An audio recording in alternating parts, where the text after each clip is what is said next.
welcome to Keys to Avoiding Deep Trouble. This is a monthly program where we explore more advanced topics of sea kayaking and focus on risk management, leadership, communication, and seamanship. It's the third Friday of each month, and we love to bring a congregation of paddlers together to talk about things that we love.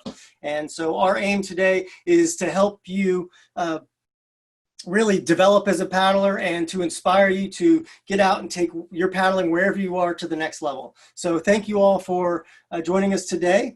We are recording this program. My name is Hans. I'm hailing from Vancouver Island on the west coast of British Columbia. I'm a longtime sea kayaker and a level 3 track pilot, and on the track team as director of development.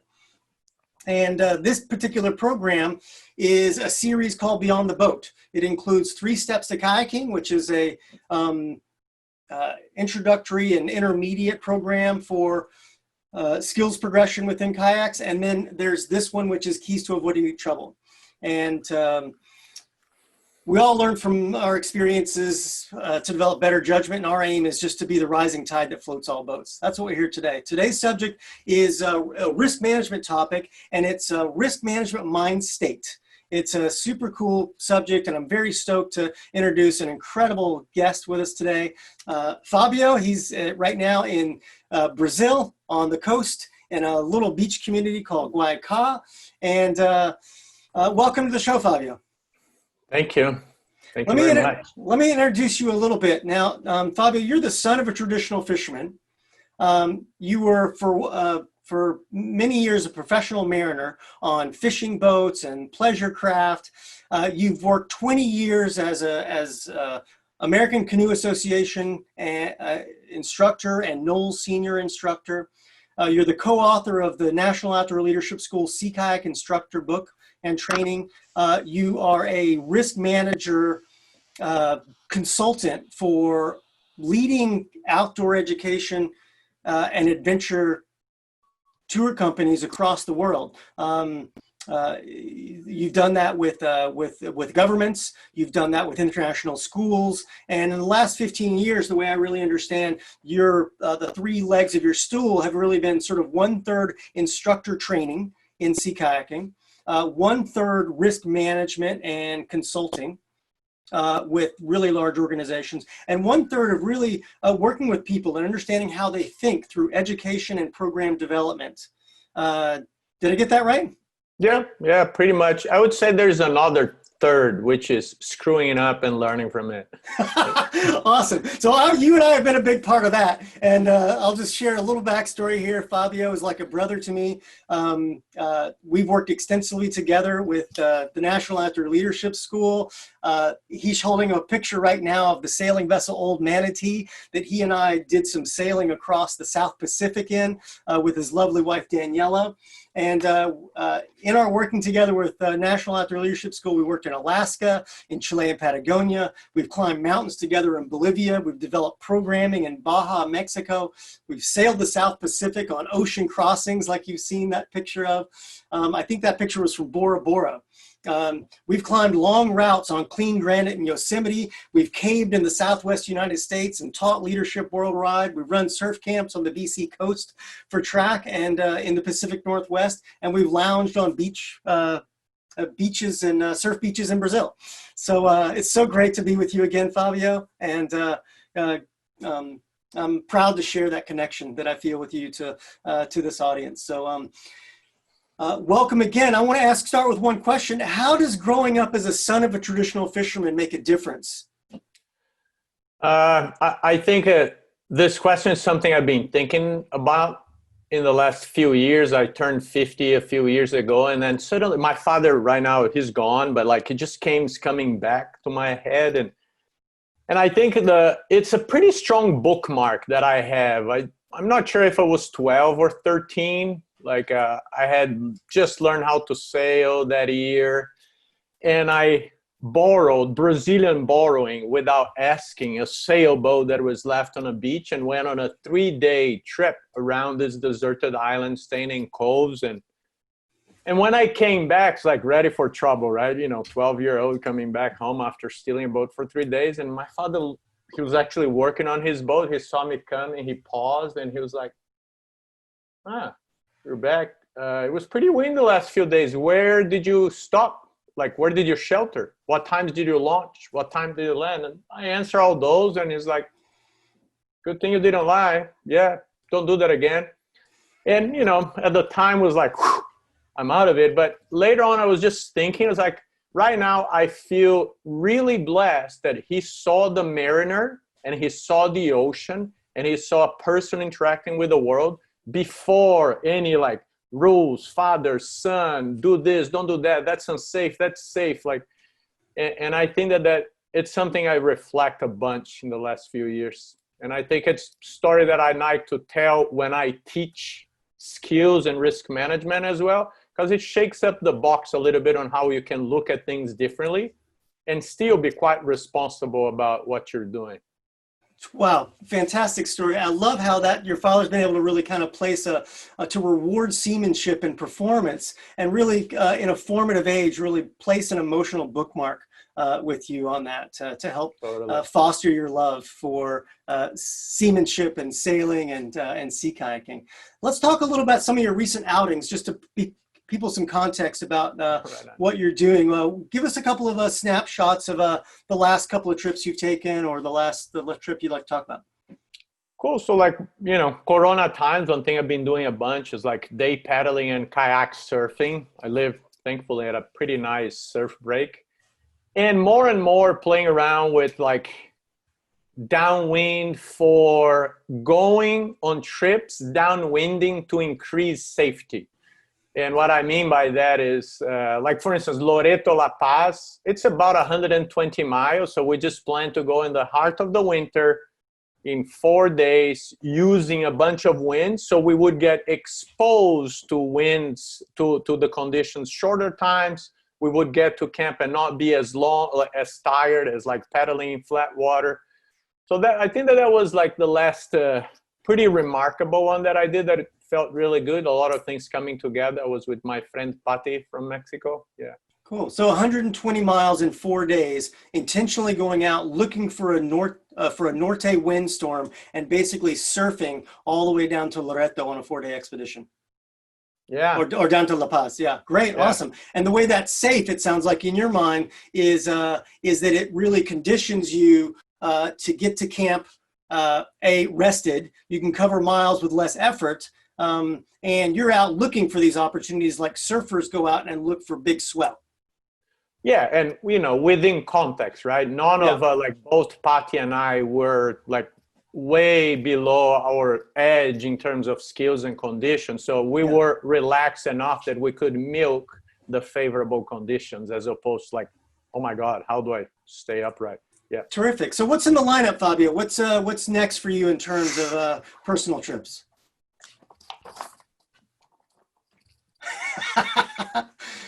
Yes. Secret spot. No, not really. We were going to do this year, but because of COVID, we had to delay. It's like a few long-time paddling friends. We actually want to paddle a section of the open coast of Chile that hasn't been paddled before. You know, sure, Freya went around South America, pretty incredible trip. A bunch of really good people paddle there. But there's this one place that we started looking at that's a lot more remote than any of the other places of the coast. And it's just, there's a reason why nobody goes there. It is the most remote section of the coastline. There's not a boat within days, and pretty windy. And some moves, you're like 40 to 50 miles between protection. So you'll need to use big conditions to move fast. And anyway, so it's kind of like a lot of little pieces moving, but all of the folks who are going, we've been paddling in that region for about 20 years each. And we know the area pretty well. And I think that that's a pretty important reason why we feel it's something we can tackle. We kind of have a good sense for the place besides our analytical decision making.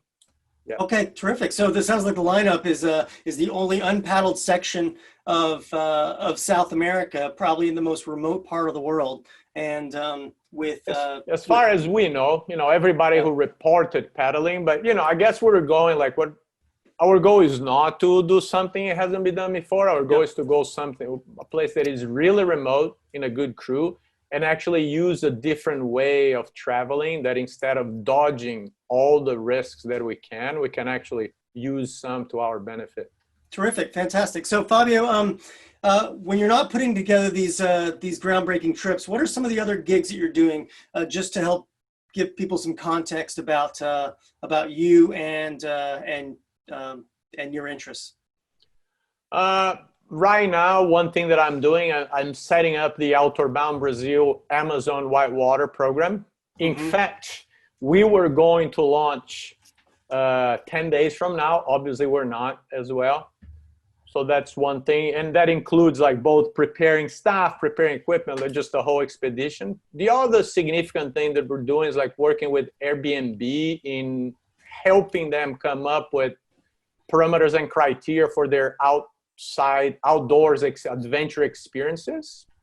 The other one is like working with a couple of like governments, Jordan, Chile, helping them promote safer adventure tourism practices by training the companies in safety management systems.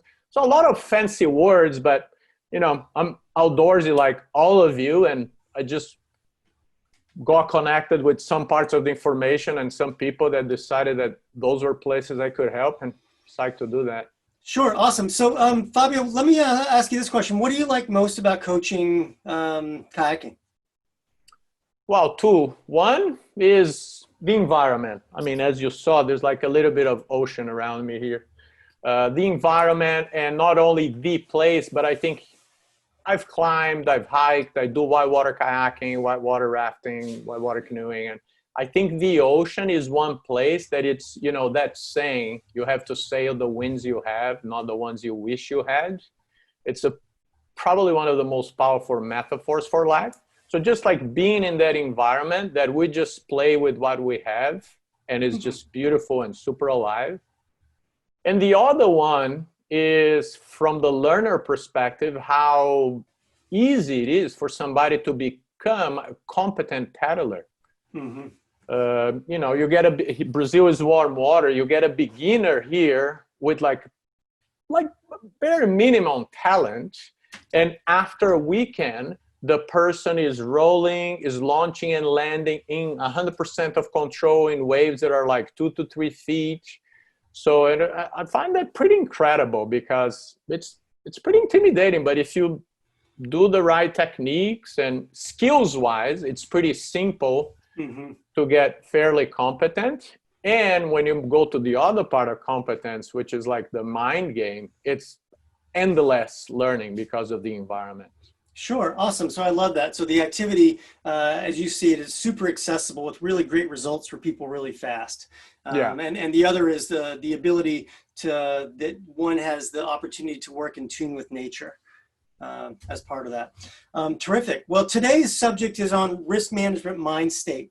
Why is this important, Fabio? I think that the main reason would be, if we think about Bernard Moitessier, Eric Tabarly, Joshua Slocum, Roger Schumann, or Gordon Brown going into kayaking, or Jamie Sharp. Whenever any of those people are at sea, or somebody who's in their first day at sea, the things that get thrown at them are exactly the same, regardless of skill level. It's different than climbing, where you choose to go on a 512, on a 5.2, or a trekking route. Like the ocean, when it does its things, it's just doesn't care for the level of the person on the ocean. So I think that that's super important, because we're all paddlers. I am 100% confident that everybody here has been in conditions they wouldn't like to be, and it was unplanned. So minimizing the surprises, I would say. And I don't remember when it was, like 3 years ago, the Tofino thing. Like, when was it? 3 years ago to 4 years ago, 2 years ago? Yeah, about that. I think it was 4 years ago. But the thing is, like, one of the talks we had there were just like, what are the most common factors that really put people in deep trouble? And I think it was 6 there. Yesterday I was thinking about them. I think maybe there's 7 now. There's one more dangerous thing in the world between then and now. But the thing is, like, those things will happen to us. And I think that the risk management thing is not necessarily to avoid those, but actually to know what we're getting into. I think that the more we understand risk management to a deeper level, the more we know what we're getting into. And then we can either choose or not choose to get there, choose not to get there. Yeah, English is not my first language, so apologize for some hiccups. Okay, I think some of the things that we've identified is that I love how you've first of all put out that one of the reasons this is super important is that the things that the sea throws at us are the same things that the experts get thrown at, and the sea doesn't discriminate on that. And the other thing in the culture of today, I noticed that we really accelerate fast. And that there's an abundance of tools and training, and we think that we're ready because of the amount of training that we can absorb or get really fast, and then we wind up in deep trouble. And what's the opportunity that you really think that exists here with the mindset state you're describing? Yeah, and I'm going to use an example. Like, as I said, a novice is in a weekend can learn how to launch and land in a meter surf and roll a kayak. It doesn't mean that person should be paddling in those conditions, because conditions that lead to that kind of stuff, that person doesn't understand. Like when I was learning how to row, it took me weeks on my own. YouTube didn't exist, so I just had to figure it out. And I think that creates a foundational piece on how you live an activity and how you live an environment that cannot be fast-paced. And I think later on, I'm going to give you a couple examples why I think, some of my props are falling. Some things cannot be fast paced. Yeah, cool.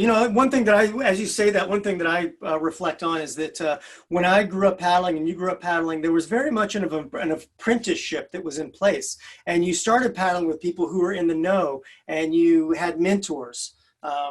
And you grew up in that. And as the pace accelerated, it seems like the whole culture has moved away from that. And then you see folks like Committed to the Core, Chris Lockey, are developing programs where it's a coaching consortium, and their ideal client isn't the weekend warrior, it's the long-term person who wants to have this time and time again, and develop over time with appropriate mentorship, and just have incremental changes that compound over time rather than sudden skills development that aren't also matched to the experience and time in the boat where a variety of conditions are met and dealt with. Yeah, and I don't know what's the scene there, probably similar, but here I run a bunch of ACA skills courses and instructor courses. Pretty much nobody wants skills courses. Everybody wants the instructor course. And I was like, but do you have skills? Have you paddled? Like, no, I just want to become an instructor. So it's like people really, it's like, you're a teacher, you teach me the skills, I'll know the skills, I'll be an instructor, right? It's like, well, maybe it's not quite like that, but so yeah. Yeah, so here's, before we dive into this, it sounds like I'm going to ask you to think about this. And while you're talking about this, Fabio, I want to just kind of get clarity from folks on the channel here. In what way is this subject matter of effective risk management mind state important to you? So I invite you to pop into the chat room. Tell us why this subject's important to you. Maybe it requires some context of where you are or what you're doing, but we want to know that. A couple of questions I want to address before we dive into this is Keith Braun was curious about what were the wind speeds like on that journey from Loreto to La Paz, 120 miles in 4 days?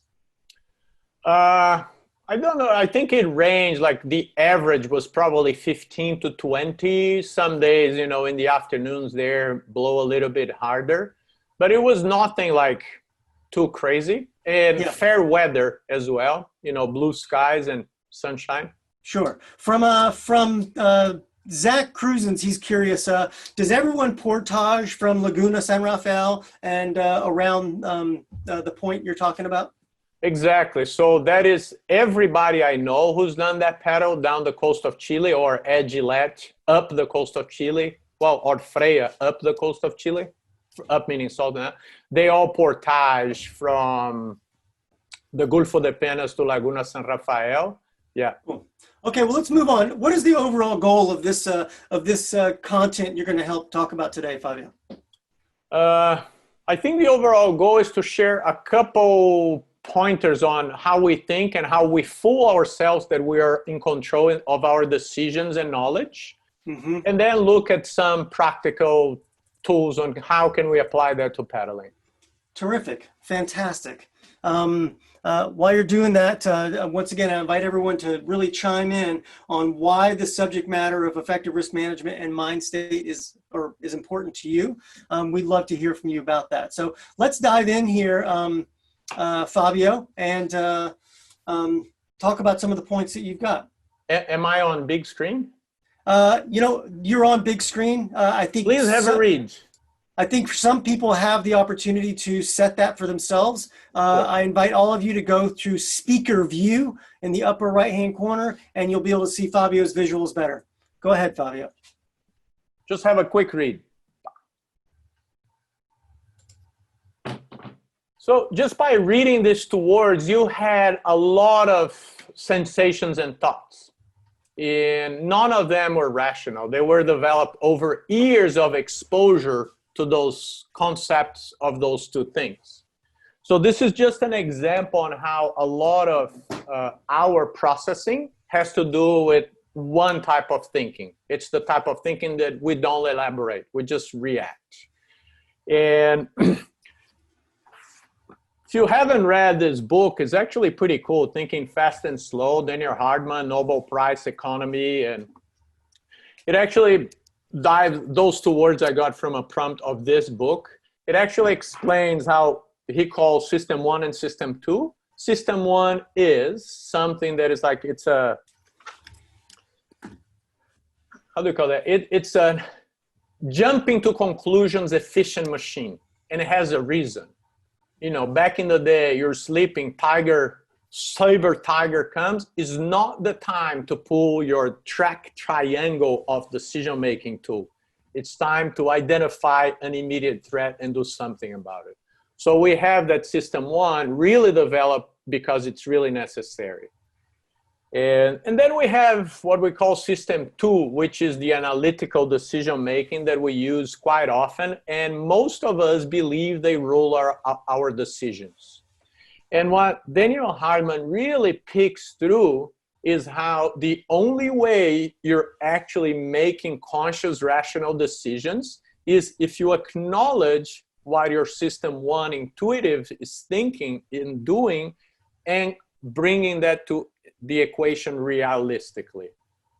Otherwise, what you are doing is rationalizing a decision that system 1 made. So I'm oversimplifying a Nobel Prize book here, and I think it has interesting aspects with kayaking, because I see a lot of folks talking about risks of kayaking as if the analytical decision-making is the only piece at play.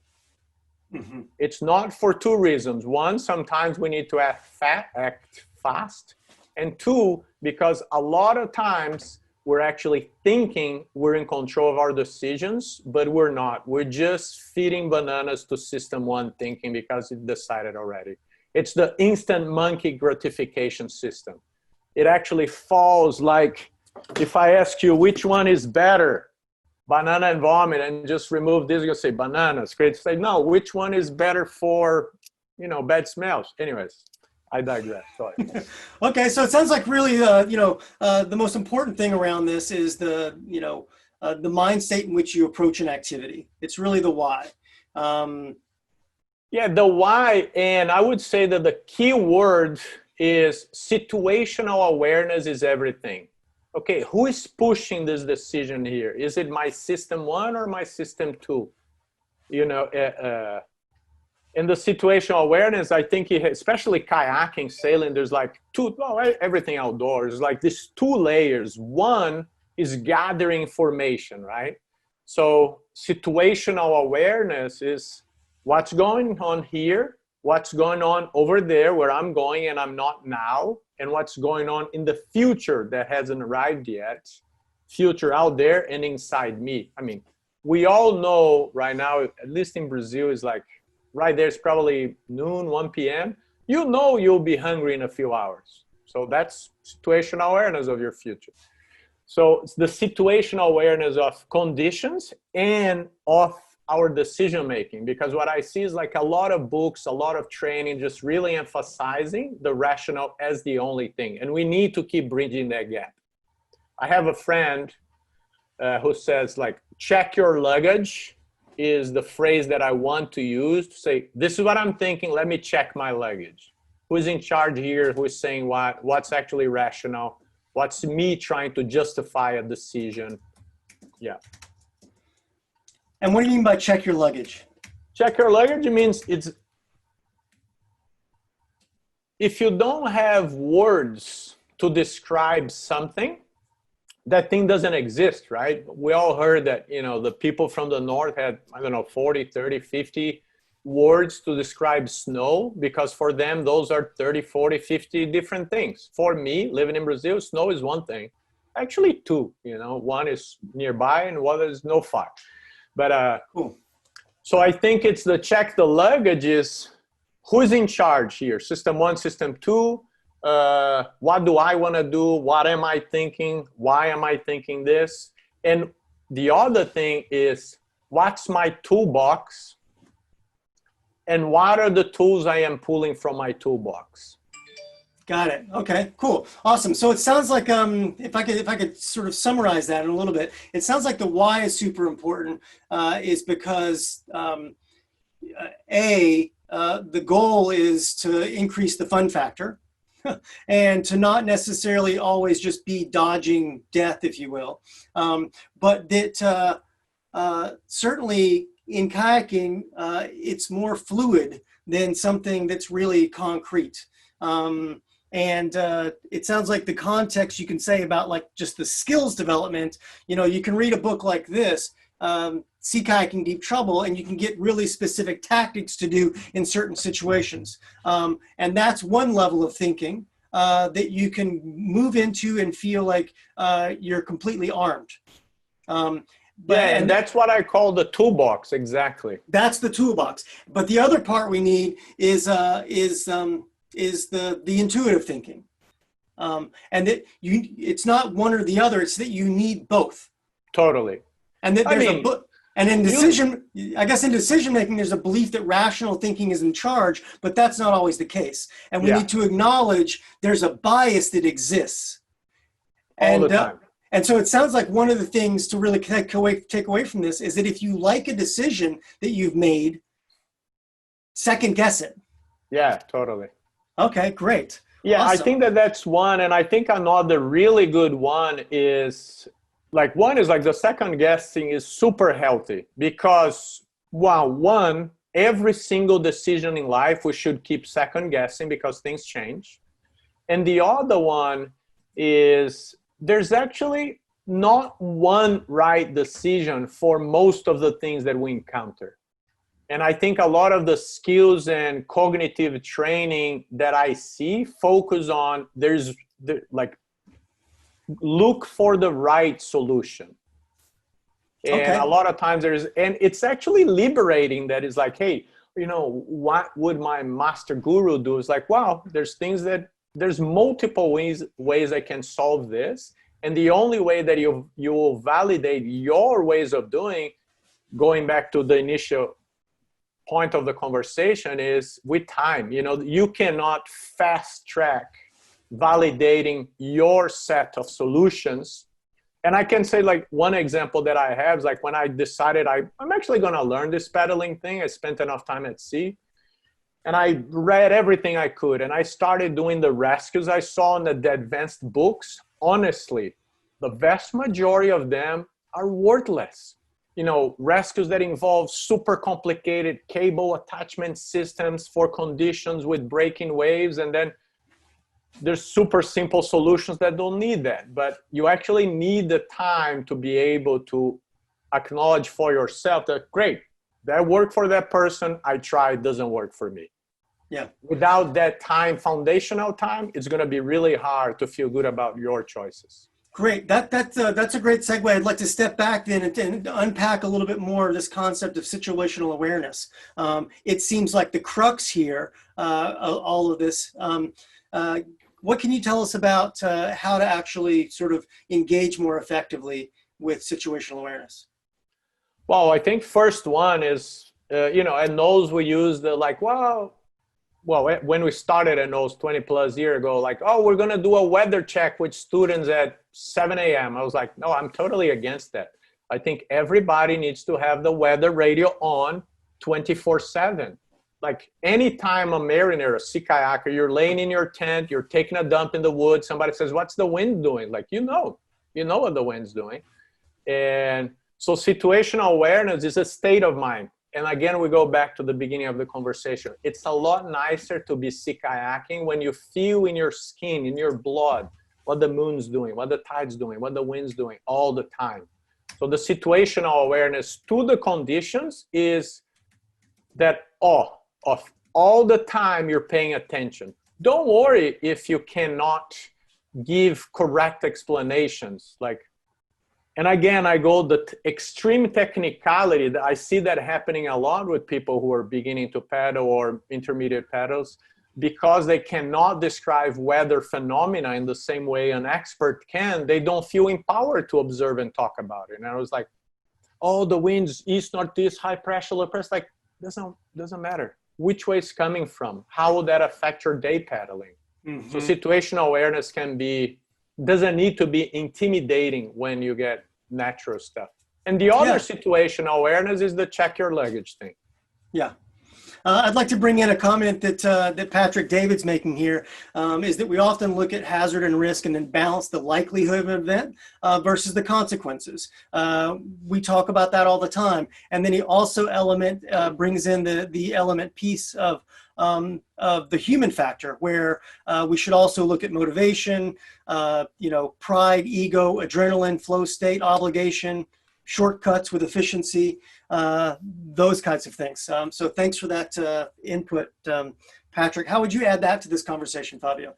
I would say perfect. And I would say using likelihood versus consequence as a framework to analyze risk is extremely helpful, because let's use COVID as an example. Why is the world in its force? Because nobody has enough data to determine likelihood versus consequence. So people don't know if it's genetic factor. Sure, there's partial information. So I think it's a super useful framework. However, I would like to throw how do you call it? Provocation, like a provocative statement there. So here we have likelihood consequence, right? Yes. So mainstream tells us that this is good and this is bad. So the other thing I would like to throw there is just like, this is lower risk, higher risk. The other thing I would... Can you pause there before you do that? Yeah, just for folks that aren't familiar with that model, can you bring that up and just describe those two continuums and how you might draw that line that you're sort of suggesting for those that use it, like Patrick David? Sweet, perfect. So 2-axis graphic, likelihood, consequence. Consequence. So likelihood of an event happening and the consequences of that event happening if it were to occur. Yeah, exactly. The harm consequences, right? Because risk is like risk reward, but like likelihood. So from that intersection, the likelihood increases and the consequences increase. Yeah. So with that in mind, like this would be high risk, high likelihood, high consequence for me. Myself free soloing El Cap, likelihood of a fall, very high. Consequence of a fall, very high. Alex Hanold free soloing El Cap after working the route for years. Consequence of a fall, unacceptable, terrible. Likelihood of a fall, pretty low. So That's it. But I think that the thing that often gets not talked much here, and I would like to do a disclaimer. So this like multiple risk areas there, right? Yeah. So what's your risk threshold? Like what level of risk you want to travel? And the disclaimer I want to do is it's really important that we don't take putting into different contexts. It's one thing when you're choosing a risk level for yourself, and the other one when you're in charge of others. I don't know how many people here work guiding paddling, but when people place their trust that you're going to take care of them in your hand, obviously you're going to use this equation very differently than if you're using for yourself. Yeah, so it sounds like with the value of that tool is to plot different points, and then somewhere along that you can draw a line for yourself as to what's acceptable and what's not acceptable. Yeah, an example being like, okay, launching with 30 knot winds on a downwind. What's the likelihood of like surf? Very high. What's the likelihood of capsize? I would say that will 100% depend on skill, right?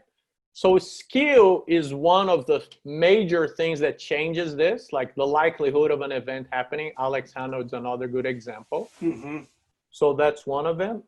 And consequence, like really what changes consequence is equipment and like PFD. You know, you can float a lot longer, like equipment in general. Mm-hmm. But okay, and since we're talking, you know, this is like 2.0 for risk management. I also like to say this is a major risk management trap because the world does not work like this. You know, like the world does not follow pre-established patterns. That the only thing that has pre-established patterns is how we describe the world for us to understanding. So this is a framework. This is not reality. Yeah. Right. So another phrase that I love is like, be suspicious of people who are too sure of too many things. Because that's not how the world works, you know? Yeah, Fabio, let me bring in a comment that Christopher Lockyer is making on some new research on situational awareness. And he's broken it down into kind of three pieces here. Maybe at the end of this, we can invite him to come in and speak about this. But one is to observe, and that is what you can see. Two is to understand, and that is why is it happening. And three is, to project what could happen based on 1 and 2. Yeah, and I think that's a super good framework too. I would also add, don't fall in the trap that thinking that the only thinking that's happening there is rational, okay? Because what you observe has your filters from your system one. Why do you perceive, why do you analyze and recognize as well? So I think it's a super good framework to put on top of the other one. Yeah, but it's exactly that. Observe. It's a super, I like that way to describe to somebody who's learning how to paddle, like, hey, okay, how do I develop this? Well, observe and in fear, right? And then go from there. Cool. I'm going to actually just add Christopher's comments in here to the chat as well, so everyone can see them. So we've talked about a few things here. We've within situational awareness, where there's the toolbox that we have our skills, right? And then there's this infinite set of possibilities. How do we bridge that gap? Yeah, so having fun, going out there and paddling. No, really, because it's I talk a lot about that when training high-end instructors. Like having a super developed toolbox is great. Like you can rescue double, single, you know, this rescue, that rescue and stuff, or you can prevent conditions by launching, by going down, by rafting and drift. Anyways, there's like millions of tools out there, but which one is the one you're going to use? So my tips for that is, the more tools you have, probably the more different situations you can choose the best tool. But then there's like trap number one. Sometimes you don't have time to choose, you just have to do one, and then we choose with system one, going back to like just develop your foundations. And that's one thing. The other thing is like a tool is, and I talk a lot training instructors, like the fact that you have done rescues in Force 5 doesn't mean you have working knowledge of rescues in Class 5. Same like the difference between flat water rolling on combat rolling is probably the great example. So toolbox is like one thing is learning the tool, and then there's like this, you know, performance curve until you actually can use the tool without thinking. Boom. Rolling is a good example. The other one is if you have the tools, you will have to choose which tool to use, right? So, and then it go back to this, like, what is the tool that we use most times? Is the one we like more, period. Which tool we like more? Oh, it's the one we're more familiar with. So again, there's like a bunch of little things. In one hand, they're traps. Like if you're too familiar with one, if you like one too much, there like can be a trap. On the other one, just going back to why all this, I think it's fair to say we all do this because it's so good to be learning about something as good as, you know, seamanship, skills, ocean, and it just goes back to like the more you play around and you embrace the learning, embrace that you're learning at all the time, and you don't have the right answer, we just keep going back to expanding our possibility of choosing a tool that is most appropriate. And again, I'm going to throw another thing again, without the fear of needing the right choice, right? Because, yeah. Fabio, do you have any tips or ideas on how to develop distinctively, I guess, that muscle or that system of thinking for System 1 versus System 2? Oh, I'll start with a story from another book. I'm just copying stories from books, but stories are great. So there's this museum, art museum that we're going to open in New York, heavily funded, ancient art museum. And through connections like underground market, they got like, hey, there's a person, an individual collector that is offering a full statue of a Chinese army soldier that was buried, one of those Chinese buried underground army. It's complete. And they were like, oh my God, that's so rare. That would be incredible in this museum, but how do we know it's not a fake? And long story short, they went to like Harvard, MIT. They went 2 years of research of like carbon dating, you know, calling scholars to analyze the documentation, doing all that, and decided to close the deal, transported the piece to New York. And the piece was like under a blanket to be covered. And the weekend before opening, one of the guests to the opening was this guy who spent his whole life studying that Chinese army. And it's just like, oh, it's not time yet, but you're such a special guest. I'm going to show it to you. And then it's like, just go there, turn on the light, pull the thing. And the guy looks at that thing. It's like, but that's a fake. And the statue was a fake. And the guy could see in 2 seconds, because the way the statue felt that it was a fake, things that the System 2 thinkers and processes couldn't determine with 2 years with the higher end analysis. So, you know, like short answer to your question is time on the water. Yeah. But time on the water, I would say like there's 2 things. One, 10 years of experience is different than 10 times 1 year of experience. So when you are in the water, keep thinking, you know, keep trying different things so you don't keep repeating only the same patterns. Talk to more people. Don't look for, I think not looking for the right answer because you don't corner yourself in one way of thinking. Yeah. But time and paddling and discussing and observing and not having answers to some of your questions, it's one of the best ways to develop System 1 thinking. Cool. Terrific. Yeah, I invite people to check out the chat room here because there's some great conversation going on there. We're going to keep moving here. But Fabio, we've really kind of unpacked a couple of big things here in terms of identifying what is risk management mind state. We're using the word mind state because it you know, relates to sea state certainly. But 1 is really kind of the big why. It's the mindset that you approach an activity with.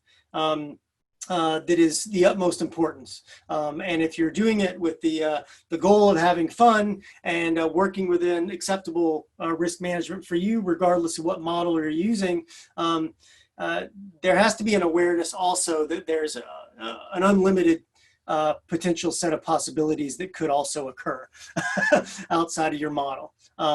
And the other is the types of thinking that we can apply to that, the system 1 and the system 2 thinking, and the reality that we really need both. And we need to do both all the time. We have to have not only awareness of that and to acknowledge the bias, but we also have to acknowledge and be aware that there is limitations within our situational awareness. That's critical. And it sounds like really the bridging the gap for that is certainly identifying what exactly in your sort of area of confidence are simply skills, which are acts. And then there's this infinite set of possibilities that, you can have a big toolbox, but you can't necessarily apply it appropriately. So it's really being able to bridge that gap by having working knowledge, applying those things in lots of situations, and being able to know, filter through, whether you're actually being rational or intuitive in your actions. Yeah, and having fun throughout all that, because I think another good example is, I remember the other day I was in Chile with this like expedition. We had a lot of miles to do, and like, are we gonna go today? Not barometer weather, like, should we go to? It's like, oh, I don't know. It's a little bit oddly cold and calm for this time of the day. So no, let's not go right now because something may happen. And, and nothing happened that day, but we made a call based on gut feeling, and it didn't unfold how we imagined, and it was okay. We went around the beach and turned seashells, and look what was under them.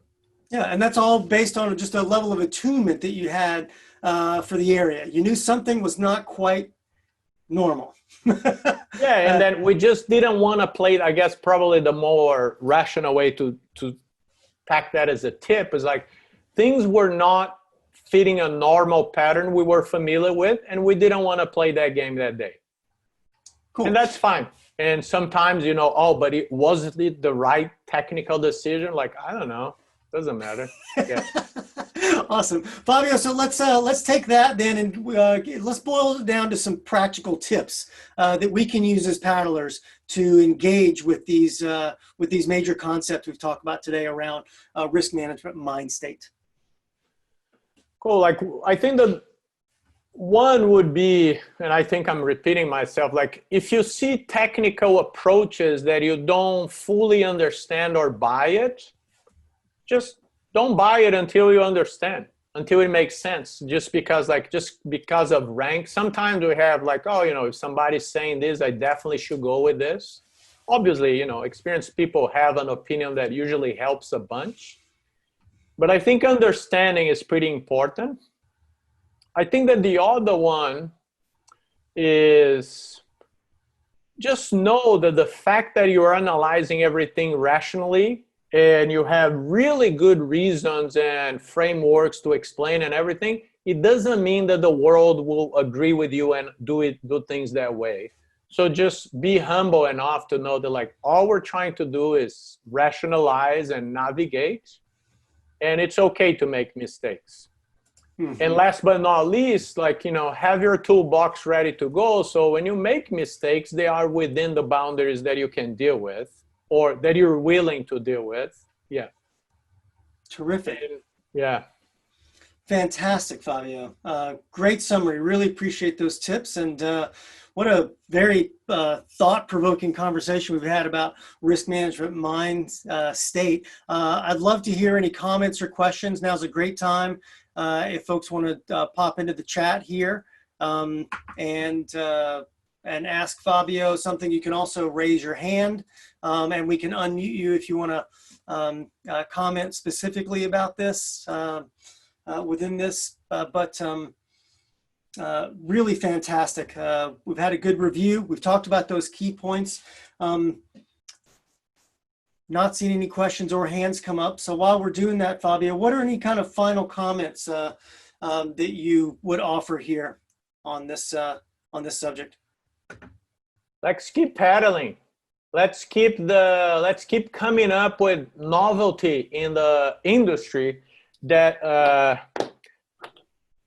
that doesn't have to do with like just getting ready to go to war. Sometimes accepting risk is fine. We don't need to have our 10 days stranded in the island kit in our PFD every time we go paddling. You know, let's just have fun with friends. Let's go paddling. And I guess what I'm saying is I'm putting myself on the limb. I come from a different paddling generation than a lot of folks that I see today.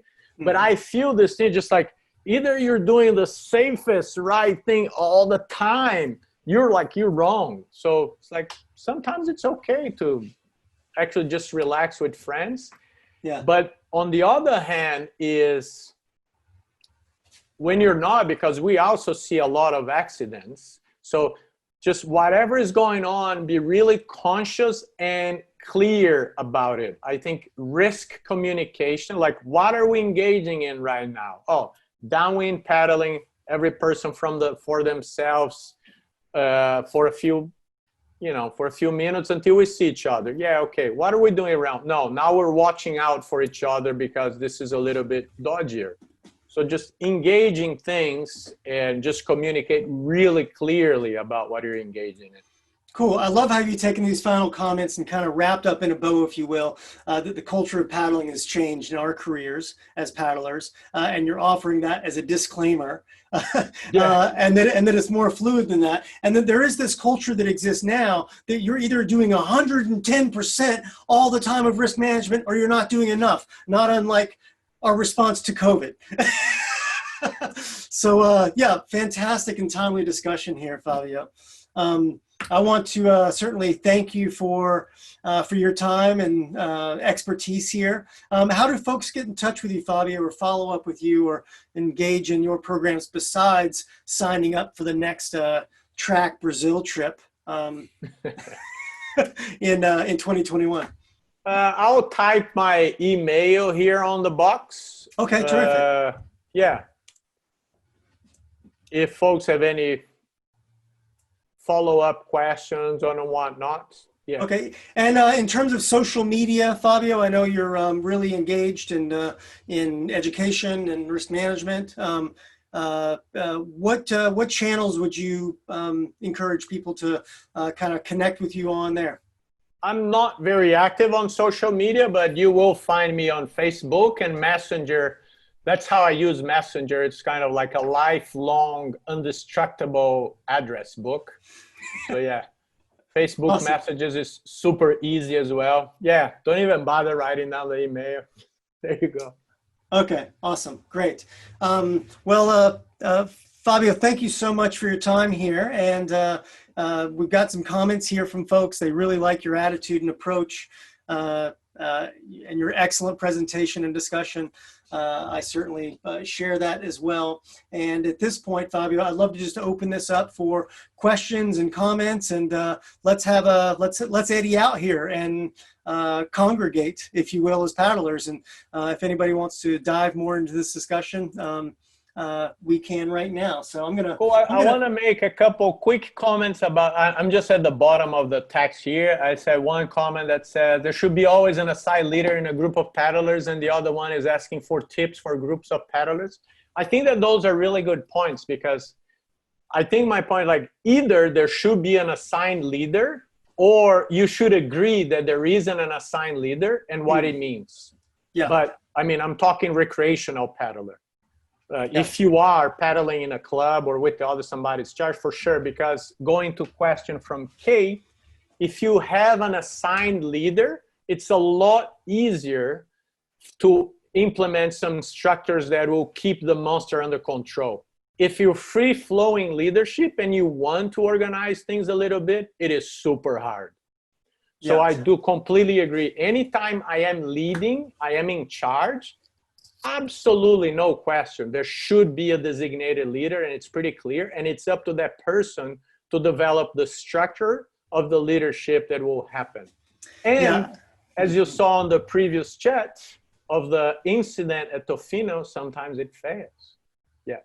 Yeah, I would add to that, Fabio, is that not only is the designated leadership one leadership role. We could explore leadership roles extensively, but separate from that also is the decision-making process used and agreed on either per incidents in advance of those decision-making processes, or overall as a way that an expedition or group is going to function. My wife took a trip down the outside of BC from Alaska down back to the U.S. border, just south of Vancouver on the outside with 5 women, probably, I don't know, 30 years ago. And they agreed at the beginning that they would make decisions entirely on a consensus basis, and that they would always tend toward the most conservative voice. And it took them 4 months to take the trip. Wow, that's but the 4 months on the west coast of BC sounds pretty cool. Yeah. So Keith Braun is asking here, Fabio, can you give some insight into handling a divergent group of personalities in challenging waters? He says in the chat here, say all or have competent skills, but have different perspectives on leadership and decision making, like we were just talking about. Oh, perfect. So, okay, you're traveling as a group of, I don't know, 4, 5, 6, doesn't matter. Conditions become to an extent that you start fearing that people are going to lose the ability to stay upright and in their boats. And I would say that the best way to decide that is to go back in time to the beach and discuss how that situation will play out. Because in the watering conditions is really hard. So I think it goes back to, this is a super good question, and if you read, especially Deep Trouble #1, I think that the majority of the incidents that have group are exactly this, like just different approaches on how to skin the cat. Mm-hmm. But in my experience with a group of people, either you discuss beforehand what's the plan, and I have paddled in personal trips that we said, if the bound thing hits the spinning thing, do not wet exit. If you're gonna go down, like if you're gonna drown, you're gonna drown your boat, because if you're wet exit, nobody can do anything for you here. So it's pretty much each individual had to make their decisions if they're gonna be in the water or land. There's like extreme case. And most times when I'm with a group, what I do is say, it's exactly like, who will make the call to get in the water? And sometimes you can say, everybody has 100% authority to say, let's get out of the water now. And if that happens, we're gonna go to the beach and then we're gonna discuss if that was a good decision. You can always change that decision on the beach. You cannot change that decision if somebody drowns. So that's one thing. And the another simplistic approach is there is a designated leader that will make all the calls.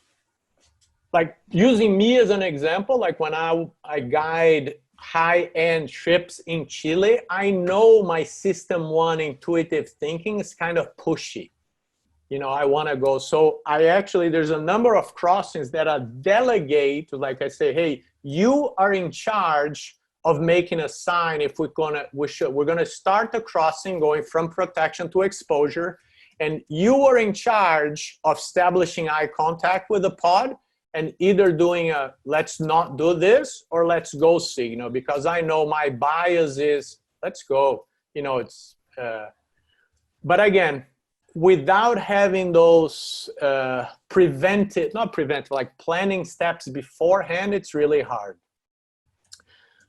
If I was in the water and something like this is going on, like diverging group in challenging waters, I would go back to ABCs. Okay, we want to have 1 victim, not 6. So if 5 people agree to go with me to land and 1 doesn't, maybe I'll try to bring 5 to land.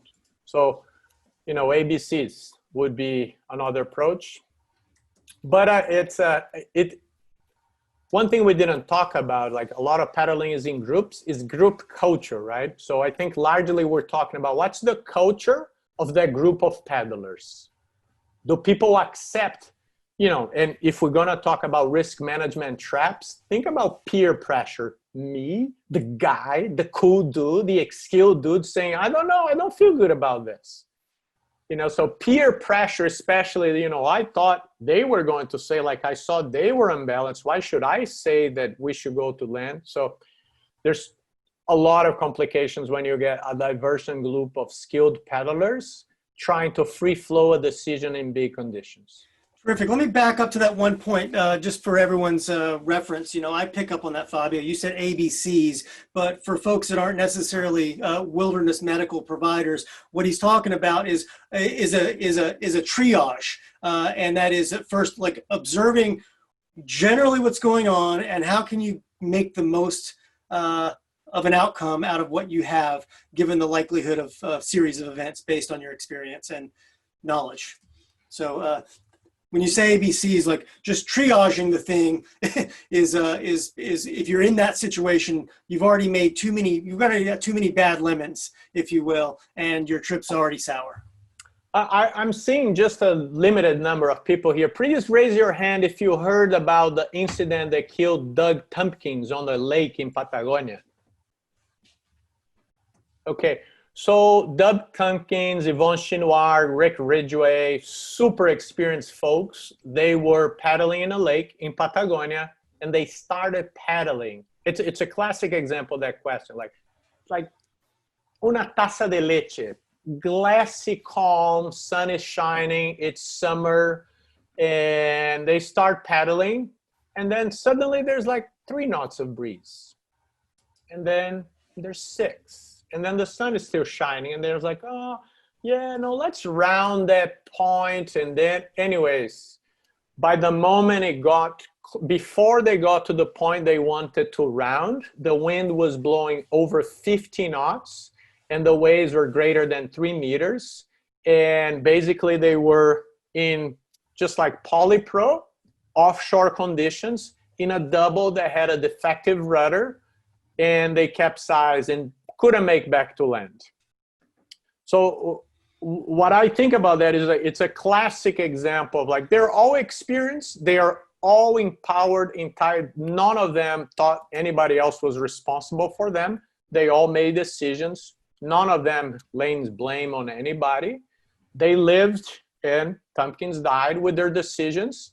But I think it's a good example that if they went to something like, all right, it's starting right now, let's take a break on the land. And then since we have peer leadership going on and we don't have a designated leadership, let's just have a mini 1-minute plan. What we're gonna do if the shit hits the fan.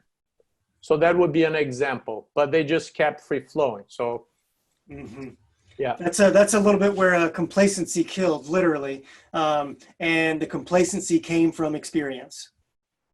Yeah, experience. And I've actually paddled, like after that incident, I paddled that route to get a sense of what they encountered. And I've been paddling in Chile for 22 years, every season.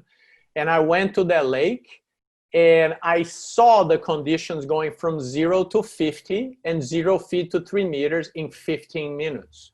So going back to my system 1 thinking, did not have the repertoire before I did that trip. My system 2 maybe would have. Oh, things can build. It has happened to Doug Tompkins. But still, I was, kind of caught. They died in the lake. Oh, really? I'm so hot. I'm not. Anyway, so after I saw it, I was actually really lucky with the place that I was when a change in weather happened that fast. So I think it goes back to, what are we dealing, how we're going to act preventively when we think things are pretty serious. Yeah. I want to highlight two conversations that are happening in the chat here. Chris Lockyer is talking about his focus on changing the group culture to highlight personal responsibility. When we think about the 4 roles of leadership, designated leadership, peer leadership, self-leadership, really that focus is critical. And, JP Morgan kind of follows that up, is that it should be, it would be very effective if the culture on the beach were such, or within the group, that it was promoted that the least experienced should be sure to speak up and ask the questions that they have. and that's often not the case, right? Yeah, I think that the answer JP put for everyone, discussions of actions on, it's a perfect summary to the question above. It's exactly that. Yeah. But to what you said, Hans, I think that agreeing that the least experienced will speak on the water will only happen if that's a part of the experienced existing culture of the group.